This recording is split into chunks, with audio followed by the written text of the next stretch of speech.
Voilà, c'était la chanson Cœur enflammé qui porte le même nom du maxi single de Papa Jimmy Kibangu. Merci à tous ceux-là qui nous suivent et qui nous écrivent.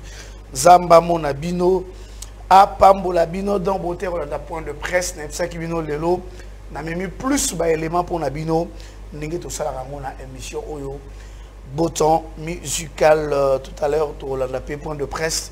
Il y a Maman Nabiso, Esther Kanko. On va suivre ça tout à l'heure dans cette émission Gospel Bouton musical.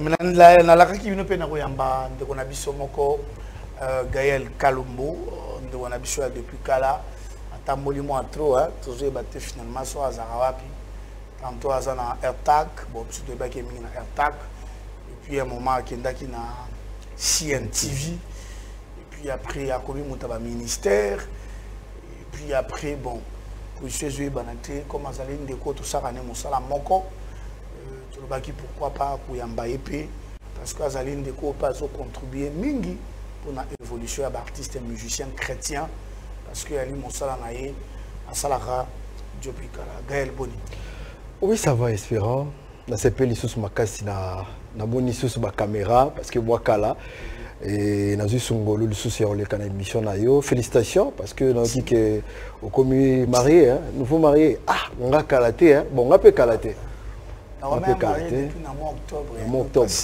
Félicitations. Octobre, novembre, décembre, janvier, bon, moi 3 mois. On a coxé 3 mois hier. Ok. Hier, nous avons le 29. On a coxé 3 mois hier samedi. Libala, ça va? Oui, ça va, Dieu nous fait grâce. Moi, pour il, moi, ventre bibi. Moi, ventre bibi. Avantage, on a moi, c'est donc, après l'émission de Guélia, la palais. Directement, sans discussion. Kitoko. Alors Gaël, ça fait très longtemps. Ouais. Qu'est-ce qui ne va pas? Non, il fallait d'abord tout ça. Moi, il a vie tant au Kende et comme à un moment il faut s'arrêter. Au milieu on a des questions belées. Est-ce que na parcours na sali, est-ce que ça va, ça ne va pas ni ne sengelo bongisa. Et en plus on a des difficultés to couter nango, na ba musicien chrétien moi baisse mon kotaki donc moi ba revenu zaki souté par rapport à ça to banda au sala. Et après ango, zamba yo pesa au sala mangolu. Et vieux kakade to bord à la télévision européenne ça bambote ayobi ma ministre Tony Mwaba Kazadi le professeur Tony Mwaba na PC Mbote bisika Kazadi na Ghana et toujours dans ces jours comme ça là et tant comme ministre ndé abengi biso baleki na ye to bandi bon to kumbela siko makambongo nenge toujours nenge zalaka ndé to ye na ministère EPST ndé place wana ndé siko yo na bandi ko travailler mboli à mon gratuité.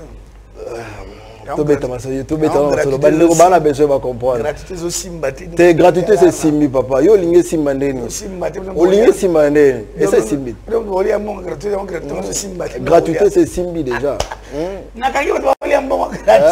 gratuité c'est simbi makasi donc moi on a tout azana chika donc in des classes et la mono azana mono avant na kaluka kuna bakota sekuna azok in des classes donc gratuité et ressure bon après yango donc tu vendis et après yango espérantika na lo bona bande bana besoin va comprendre bamona nga mwakala na télévision c'est un problème de mes gratuité fiasco voilà yo mutolobi yango président de la République merci vraiment pour la gratuité c'est la campagne merci naé gratuité zalaka déjà ezalaka la constitution bana besoin va comprendre il faut appliquer bana besoin va ezalaka la constitution naé ko lobela gratuité naé ko lobela gratuité até na batwali ambo na Tony Mwaba directeur batwali ambo Tony Mwaba yango et mon cher on a mo mo mabunje bimioko espérantika na loba yo laissez mbongo mo am maman na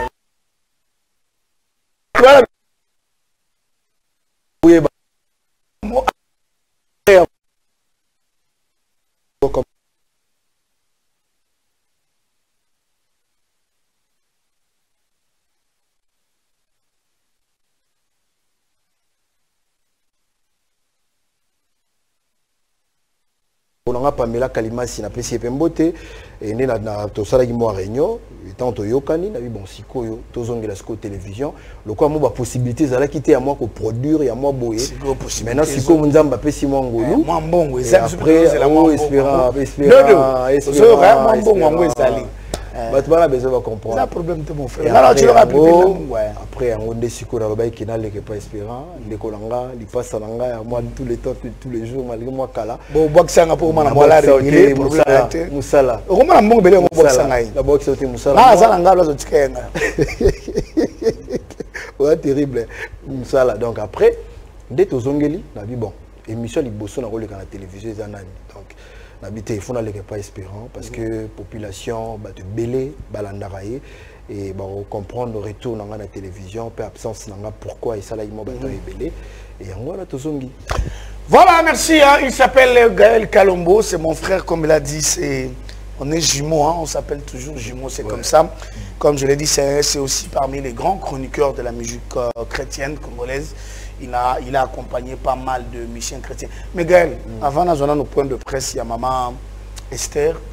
Musique chrétienne, ça évolue? Ah, musique chrétienne, ça n'évolue pas. Tout ce qui est masqué makambo. Musique chrétienne, c'est koufi. Si on est selon yo, selon musique chrétienne c'est koufi. Si on est Zambazo ressuscité, si on est artiste musicien chrétien ya sika. OK. Zambazo ressuscité bon kalaté. Na lobara et c'est l'équipe moi mikolo belé hein, tant on a nazana na airtag. Na lobara ki na lobi et kalaté nzamba ro frapper ba ene belé pe vent ya sika ba musicien chrétien roya. Vent to mona ba Michel Bakenda ba yaki ba musicien belé ba lesquels. Ngata na lobama na télévision ba to ba sana zo lobara pamba. Mais naïbisio espérant de kolanga bandeko bazola nanga musique chrétienne c'est kufa ce que toza au sambela nzambe ngolu ya nzambe leti denama so ina de kolanga moko to betaka makambango to sambela ce que ngolu ya nzambe a ressuscité sikoyo artiste musicien chrétien sika artiste basela nzamba solo bazali bazala bon mais bazala au côté la misapi mais so yebsinga que no Gaël musique chrétienne tozo monango eza na succès c'est faux eza okuta. On prie, mais lorsque tu as Sambela Nzambe qui non, Nzamba ressuscité, artiste musicien chrétien sika et aussi Nzambe apé sabiso ngolu, il y a artiste de zana bango ba osala Nzamba solo ba mata. Au monde a kalaté artiste na ba mata. Ba onyo so ba osala ba forcer espérant. Je te dis vrai. Ya banda lokuta. Ba zo forcer, je te dis. Ba zo forcer musique chrétienne c'est que ba onyo so ba kombo yebani ba. Ba onyo so surtout ba kombo yebani, ba forcer. Je te dis, frère Patrick, ça va forcer. Ah, papa, natangi ba komba bato. Na zo tangi lo kasi ngana tanga. Yo tanga na yo. Azo forcer. Na yebité. Moïse Matuta a forcé. Na yebité. Moïse Mbi azo forcer. Na yebi ngate. Michel Bakenda a forcé. Na yebité. Chalida a forcé. Na yebi ngate. Mama Goda a forcé. On a besoin à point de vue nanga ina pesa yo likanisi. Ça zo tout na kaka. Espérant. Ba tout na tangi ba forcer. Espérant. Nazara na pas mingi, on a question poser ngana. Nazara na pas mingi na musalo topona. Omona musala ngozo kende vraiment ningi zalaka na bandelité. Artiste musicien chrétien ba romana soit fait d'argent. Ba lingi nyonso na tangi le ba forcer. Espérant na yebité ngana oloba no selon ngai, banalise na ngai, selon nga. Ba nyonso ba forcer. Na yebité yo mtozo loba. Te ba oyo tangi. Na tangi komba musicien. C'est là ba on ngana tangi yo ndimi. C'est là yo ba forcer. Na yebité yo mtozo loba. Oh yo lobi ba forcer. C'est na ye pour longtemps ba komba. Non, na ye pour longtemps komba. Yo lobi na tangi le ba forcer. C'est na ye pour longtemps ba komba bato te papa. Na ye pour longtemps komba bato ta. Na ye pour longtemps. Linka Chara Congo. Oh, Chara Congo ba musicien chrétien. Alors c'est quoi pour ça? Bon, c'est quoi? Non, on a dans CNTV, Gospel CNTV et Zozonga déjà. Et nous avons appelé Songolu, quel son appelle Stevie, on appelle DG appelle Stevie Mbote, appelle ce espace où on a des scotos bana. Ah, ma salangatu. Ah, on appelle Mbote, où on a des scotos bana rosoa émission où est englobé Nyons, où tozolo bela. Mais c'est là ozongeli pour na nini, pour combien dans le ministère? Bon, ministère est dans Moussala parce que au pesa Moussala, nazaki na Moussala moko bon. Moussala na biso est noble, mais c'est ngeki Moussala moko o que non et ko et au bando sungo par rapport à Moussala parce que yo zelana. Ouais. Deni to nimo bazu jeune fois baté mazuyo. Bon, mutamto na grâce na e. Ah pour on a dit qu'il y a la pire vie à John. Ah la pire vie nanga. Comme ndeni azuyo mazu John. Mutamto na grâce na tam susu makila ngana vie tout ene makasi poto travailler. Azuyo zoma. Oza songi songi. Non, azuyo zoma. On va prendre le point de presse hein. On parle de point de presse. Tous en point de presse pour une bonne polémique. Ok. C'était le point de presse de notre maman Esther Kanko. Kanko veut dire Kankolongo, le nom de son mari, je crois. Vous avez vu le nom, vous avez vu plutôt son mari juste à côté. Il y avait elle au milieu et puis De l'autre côté, c'était Maman Hop qui est le manager de l'artiste. Alors, Gaël, balobi yo lobby. Non, tout le temps un message. Hein? Balobi yo lobby que musique chrétienne et poufa. Mais tout le monde a quand même. Bazo produire ba musicien. Il y a Sika Bazo Bima, ba génération Zolo Belawana. Producteur ni a produit musicien chrétien en Bogo. Bazali Moïse Mbi a produit Trina, a produit Teddy Disso. Majabou va produire d'ailleurs un frère nigérien à Uchoya. Majabou va produire Lord Lombo et produire Deborah Lukalu. Et produire Mike Kalambay et produire Sandra Mbouyi.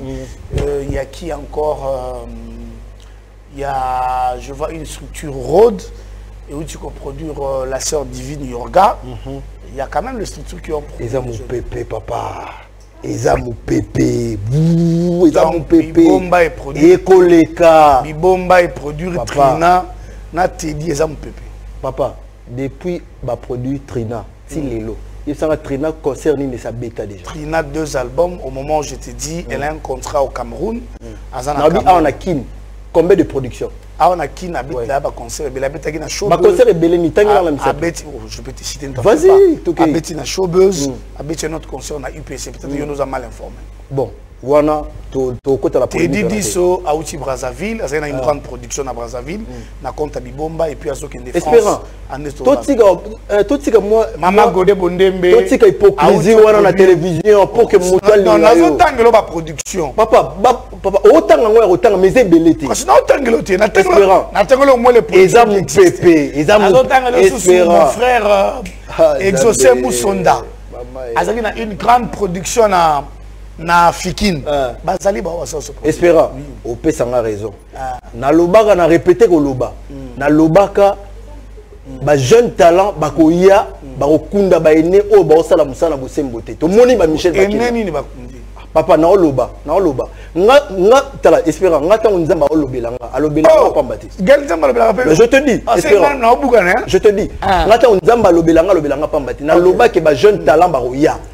koloba na lobi jeune talent ba nani obayaki na période ba jeune talent na période na otangelo bien ils ba Michel Bakenda et tout ça qui bon Michel a comme vieux talent comme vieux talent bon na ndenge na bango donc c'est là donc yo au bout même quand même yo za chroniqueur chrétien ouais comment au bout de même ba maison en production où ça li ba effort quand même ba maison production yesiko bimisa bana oui mais yesiko et yesiko mais bimisi quand même bande quoi banani ebimisi Teddy Disso ebimisi Trina Fukiaou ebimisi frère Nick hein Wazelena Bisso frère Nick ebimi il y a encore il y a encore notre frère Asika pour Mike basi ba bimamba déjà notre frère na basi Asika frère Nick abimi auto baimba bolingwa nzambe za différent bolingwa nzambe ayo yo za chroniqueur okoma mtaleta oyeba o mo cinéma kanda toni moi ba ba bilo wana ezati oliambo amo amba ba bilo wana ezati et lelo tout ça quand même na majabu talent quand bien même que la soirée là bango penzate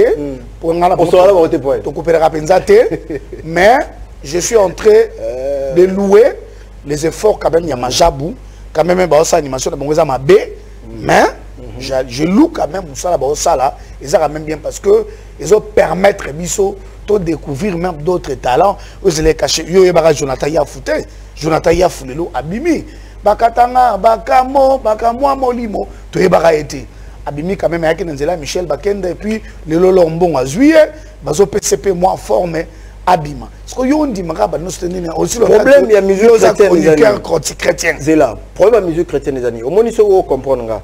Je ne refuse pas la haut union sur Yozoloba. Selon yo, Moussa Salima, selon yo. Oui. Problème, il y a musique chrétienne les années. Au moins, mon pépo, n'a pas répété que l'oba, ils ont ils ont mon pépé. Mon pépo, continuité na. Mon pépé nini. Mon pépo Yozoloba, tangi tangi ba combat, au moins ba majabu, banani. Bango nyonso wana. On a problème là majabu. Na mo yo muto tangi ba combat ba yabani. Ngako na yebita. Ça problème là moi zimbi. Na yebita. Nini kasi. Et l'autre côté, oh. Bon, loba ils ont pépé après. Aussi là. Ça va loba ça. Na tikolo maloba. Yo ndo invité na ngeza pépé aussi. Espérant. Nzambe a besoin de starter. Moi on va starter. T'es na lobby na oloba na yo. OK. O comprendre na oloba. On a besoin de starter. Omoni musala to ça les musala nzambe. Les musala ya yote, les musala ya artiste tangi ba kombo te, les musala ya nzambe. OK. Soki mutu yemo osala musala ya nzambe, aomi bimisa ke yemo aza star. Yebisanga nzambe a reproduire ni na kati na ye. Ko ndeti na mi bimisa ko. T'es na oloba en général, na oloba en général. Espérons. Soki le passer, on a moi ba s'il te plaît. Moi ba idée par rapport à pardon, OK misanga makanisi. Ah OK. Soki lelo musique chrétienne na oloba ke zo simbate. Il faut que tout dans la branche. Ah ok, ça va, c'est bon, on a la branche. Au moins la musique chrétienne, au moins na kala, tant que on doit venir sur Denis Ngolé, Matou Samuel, au moins il va chercher bango ti lelo ezali. Ti kala to sambela nango. Mais dis-moi, zala sincère nangai, ko marché ba moté ba di ko ba Holanda biso. Yebisanga nzembo nini lelo oyo. Ce que vous vendez au lobby qui non autre on peut s'en autant ils allent au là tout ça moi. Bon ça va de toutes les façons c'est moi qui pose des questions pour les émissions. Le côté émission. C'est là. Vous comprenez? Non c'est là c'est des émissions nanga. Maintenant sous mopé parce que je ne veux pas que to bimande tibo yo au malheureux un crédit. C'est là stock kende. On sait que banzembo te. OK. Ozui nzembo loko la amina sembola loboko et otikalaka. Selon you. Il faut le voir bien. C'est un chef d'œuvre. C'est long, c'est un chef d'œuvre. Et au tigala. Aussi le voilà. Posa motema nanga. Ezana tombola yo. Et ça va chef d'œuvre tigala. Aussi banzembo lokola. Nazo betali solo. Aussi banzembo lokola. Contre toute attente. Et là on commence à la fonction publique. Basinatira ba rouleau na benga ngo ba nini ba item. Et bien, je suis tout au compagnie. Ozu banzem, ba pese belé. Ozu banzem bolokola. Pesanga makasi, pesanga makoki. Et aba chef d'œuvre et kendete. Et voilà yo obet la nzem qui c'est mouyesu. Qu'est-ce que musicien? Zambakita. Espérant. Gaël. Zoba kantika kala. Na lelo. Boya kanet nini? Ya kanet nini? Zoba kantika kala. Ya kanet nzem. Espérant. Zoba kantika. C'est la Olivier Zoni. Tozoni. Na mi tuni nzambe yango lingi. Olingo boya. Olingo boya. Na boité. Sikoyo. Bon, c'est pas mito yo mo na contexte ni. Pour ça on a besoin na même mon meilleur ami. Jésus mon meilleur ami. Problème est ya ba musicien chrétien. S'il te plaît. Problème est ya ba musicien chrétien bazonga na makolo nzambe. Non babima. Je te dis. Babima déjà. Babima. Bazonga na makolo nzambe. Bango nyonso. Espérant. Espérant. C'est autant ba komba batuté. Ma te non la tamité. Na tuni bango nyonso babima. Lobi na yo boy. Oyebi ba musicien auto sunga lelo babima libanda. Ya on a lobi. Oyebi bien. Bango nyonso. Comprendre. Na boité. Mais nga elo na osenga. To on a besoin d'artistes musiciens chrétiens nyonso. Bazonga na makolo. Gaël. Soki bazongi na makolo nzambe. Je te dis musique chrétienne et va vendre musique sika. Et puis ba musicien belé ba otalo. Espérons na boité. Oui, que cette émission c'est diffusée sur YouTube. Na boité espérons. Cette émission est diffusée aussi en Europe. Espérons que ça va jouer. Et puis que ba musicien chrétien ba okimao. Espérons musicien chrétien mo okimanga parce que ba dit que ngala loba toujours vérité. Non, tu n'es pas la seule personne à le bar à vérité. Mais est-ce que le bénéfice musicien chrétien ba pardon. Omoni oboya batunyo so gaye. Ba musicien chrétien ba landanga. Misusu bayebi ke no makambo gaela oloba ngamba solo. Et on a lobby mais comment problème nous que oboya batunyo so te. Na boyi batunyo so te. Na tche en général. Na boyi batunyo so te. Parce que même temps oloba ça la moins exception. Bon. Autour na banzembo nini. Na ibi kutroyemba te. Mama Laure Mbongo Lemba. Merci parce que aza parmi ba artistes oyo ba sala ba kontika bien ba okotsa biso. OK, nani susu. Oli na tanga susu. Grand frère nanga Matou Samuel aza parmi ba artistes musiciens chrétiens ba osala musala kitoko na mboko. Oli suna tanga na otanga li suna ni ko nazo yoka ndeko nanga exaucer Musanda. En tout cas yepe ku chapo parce que ah oli suna takala. Bon nani susu. Oli suna tanga susu. Otangi 3. Pasteur Moïse Mbi ku chapo parce que naki ke abeta na Zénith. Au mona ke ba kantique ezali. Oui c'est bon pour abeta na Zénith. Te non la pona bongote. So tuni bato bazaka zinga langa aza parmi ba artistes pe na yoka. Te wana yebi. Wana yebi nani susu. Nani susu. Mutuni suna yoka mingi. Mutuni na yoka suni. Si on le va chaka Congo. Mutuni yoka mingi. Espérant pona l'action nini. Pona l'action nini. On a l'action. Musique chrétienne est un problème. Espérant.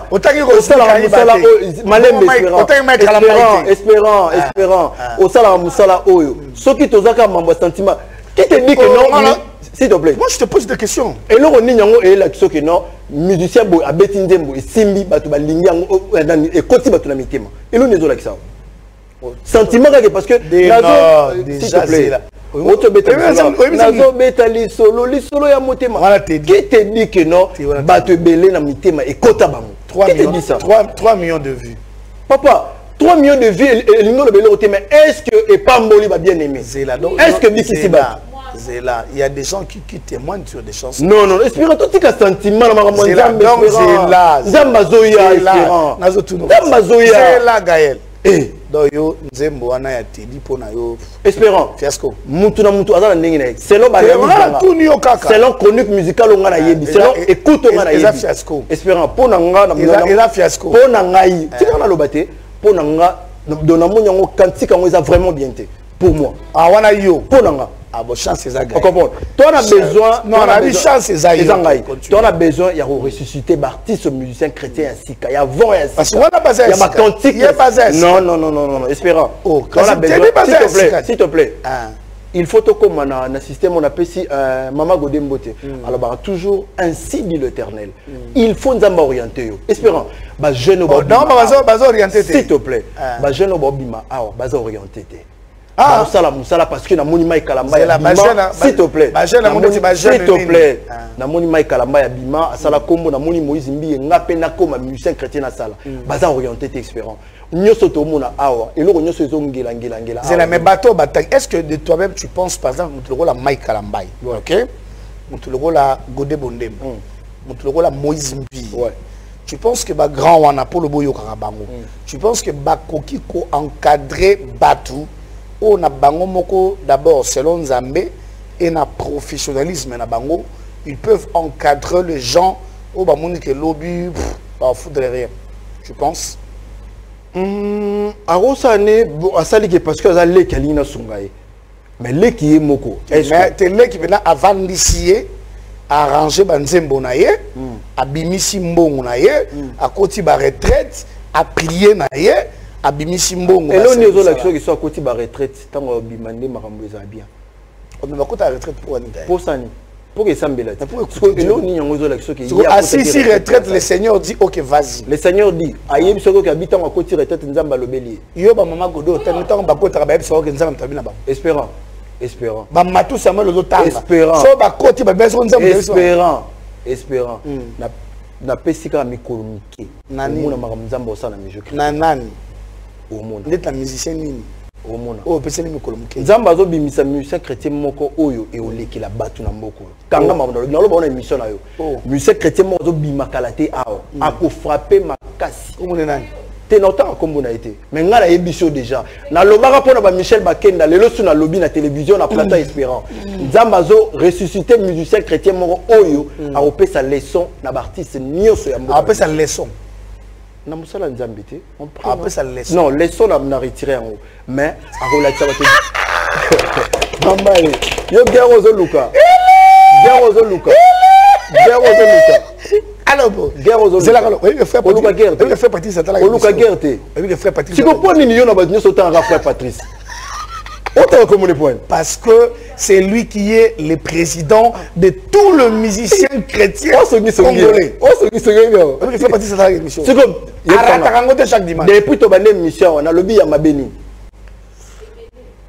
depuis to bande na lobby ya mabeni na bande vérité na lo bate caméra même toi répondre ah caméra même toi loba caméra na loba ndeka omo loba ke loba ndeka tika loba espérant souci na ngezali souci na ngezali omoni ke okibisi na Gaël monsieur Sidi na yebi ke monsieur Sidi tika na loba message asuka après na loba na ba programme nanga problème eza to boyi musala ba artiste musicien chrétien ba osala te mais tous on a besoin d'artistes musiciens bazonga na makolo nzambe bazonga na makolo nzambe zela non si omoni ba tuto zo boudé ozana idéologie ya Denis Les sito ya yo moko Denis Les azandeni pour abudaka ba tuto pour ça la yebi ko makamna ete na yo ka ngote otala à peine internet te na tala internet on a chaîne YouTube ya on a lobité na tala internet ya makambo il faut natala ah OK ça va Nga ça la paix maman. Bon, ça va, si ça va. Ah, Gaël, combien évangéliste?